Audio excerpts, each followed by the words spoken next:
विश्वनाथ मित्रों, मैं पंडित विद्याभूषण उपाध्याय श्री ज्योतिष परामर्श केंद्र देवरिया ठुकागढ़ बारह। मित्रों, अब इष्टकाल बनाने के कुछ नियम हैं। इसके पहले तो मैंने वीडियो में देशांतर बेलांतर के बारे में चर्चा किया। अब इष्टकाल बनाने के कुछ नियम हैं। उस नियम को मैं बताने जा रहा हूँ। कहते हो नियम है क्या?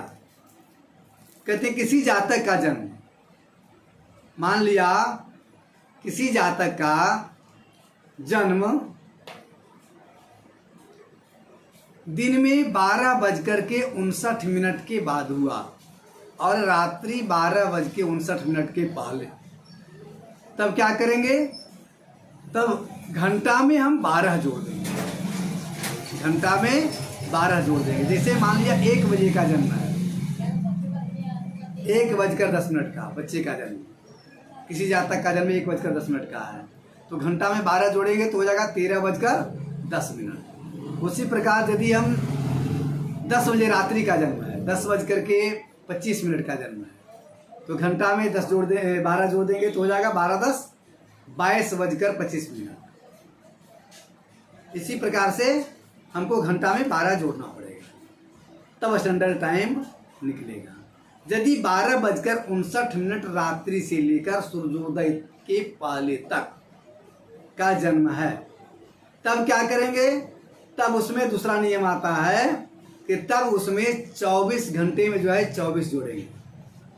12:59 के बाद और सूर्योदय के पहले तक का जो जन्म समय है उसमें 24 जोड़ेंगे, क्योंकि सूर्योदय के पहले तक का जो जन्म समय होता है वह शेष रात्रि माना जाता है हमारे ज्योतिष शास्त्र में। उसे सुबह नहीं माना जाएगा, प्रातः काल नहीं माना जाएगा, उसे शेष रात्रि वो कहेंगे। शेष रात्रि में 24 जोड़ेंगे।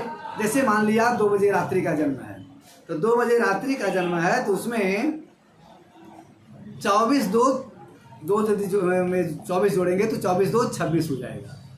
अब 26 बजे का जन्म समय में फिर देशांतर बेलांतर करेंगे, उस हिसाब से फिर हम शुद्ध जन्म समय निकालेंगे। अब यदि सूर्योदय 6:20 पर है और 6:18 पर हमारा जन्म हुआ है या 6:15 पर जन्म हुआ है, तो उसमें भी हमें 24 जोड़ना पड़ेगा, क्योंकि सूर्योदय के पहले का जो भी जन्म समय है उसमें आपको 24 जोड़ना पड़ेगा, तब जो है शुद्ध जन्म समय निकलेगा। क्योंकि सूर्योदय के बाद का ही गणना हमारे ज्योतिष शास्त्र में नक्षत्र से लेकर के जितने भी योगकरण इत्यादि हैं सब सूर्योदय के बाद से ही गणना की जाती है सभी की। जब हम इष्टकाल निकालेंगे तो सूर्योदय काल को ही हम घटाएंगे अपने जन्म समय में, जो शुद्ध जन्म समय होगा उसमें घटाएंगे। तो सूर्योदय के पहले और 12:59 अर्थात 1 बजे से सूर्योदय के पहले तक का जन्म समय यदि है उसमें हम 24 को घंटा में 24 जोड़ेंगे और उसके बाद फिर देशांतर बेलांतर करेंगे, तब शुद्ध जन्म समय निकलेगा। एक नियम और है, यदि सूर्योदय से लेकर 12:59 दिन तक यदि किसी जातक का जन्म होता है, तब क्या करेंगे? यह मात्र तीसरे नियम, 3 ही नियम से जो है आप कुंडली बहुत अच्छे ढंग से बना सकते हैं और ज़्यादा नियम की आवश्यकता नहीं पड़ेगी। सूर्योदय के बाद से लेकर 12:59 दोपहर तक अर्थात 1 बजे के पहले तक यदि किसी जातक का जन्म होता है तो उसमें हम क्या करेंगे?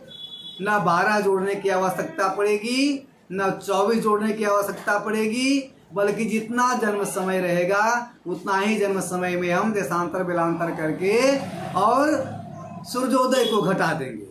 सूर्योदय को घटाने के बाद 2.5 से गुणा कर देंगे, वही हमारा इष्टकाल हो जाएगा। इष्टकाल का एक सूत्र है, इष्टकाल बनाने का एक सूत्र है। पहले तो आपको इस सूत्र को ध्यान देना होगा।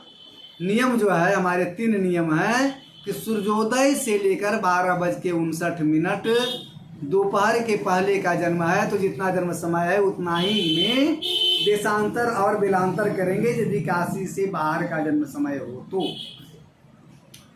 और यदि 12:59 अर्थात 1 बजे दोपहर से लेकर रात्रि 12:59 तक का यदि जन्म समय है तो उसमें हम 12 जोड़ेंगे, उसके घंटा में 12 जोड़ करके तब देशांतर और बेलांतर धन या जो है ऋण करेंगे अर्थात प्लस माइनस करेंगे। यदि दूसरा नियम ये हो गया। तीसरा नियम यदि हम देखते हैं कि यदि रात्रि में 1 बजे से लेकर सूर्योदय के पहले तक का यदि किसी जातक का जन्म है तो उसमें हम घंटा में 24 जोड़ेंगे और 24 जोड़ने के बाद तब देशांतर बेलांतर करके जो शुद्ध जन्म समय निकलेगा उसमें हम जो है सूर्योदय घटाकर तब 2.5 से गुणा करेंगे, तब हमारा इष्टकाल निकलेगा। इष्टकाल का सूत्र है, इष्टकाल बराबर होता है शुद्ध जन्म समय माइनस सूर्योदय काल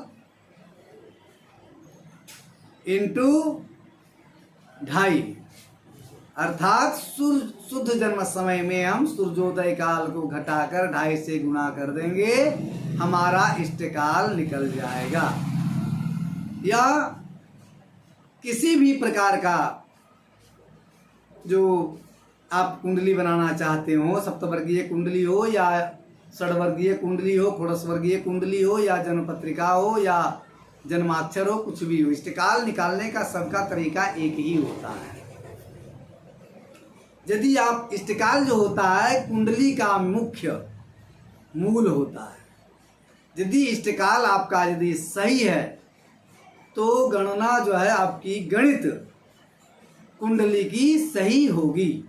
इष्टकाल में यदि गड़बड़ हो गई तो पूरी गणित आप कर लेंगे तो भी पूरी गणित आपकी गलत हो जाएगी, क्योंकि इष्टकाल से ही पूरी गणित होती है। इष्टकाल के आधार पर ही आपको भयाग भोग निकलेगा, इष्टकाल के आधार पर ही आपका लग्न निकलेगा, इष्टकाल के आधार पर ही भयाग भोग और भयाग भोग के आधार पर आपको चंद्र स्पष्ट होगा और इष्टकाल के आधार पर ही आपके पूरे ग्रह स्पष्ट होंगे। यदि इष्टकाल आपका सही है तो सारे गणित आपके सही दिशा में जाएंगे।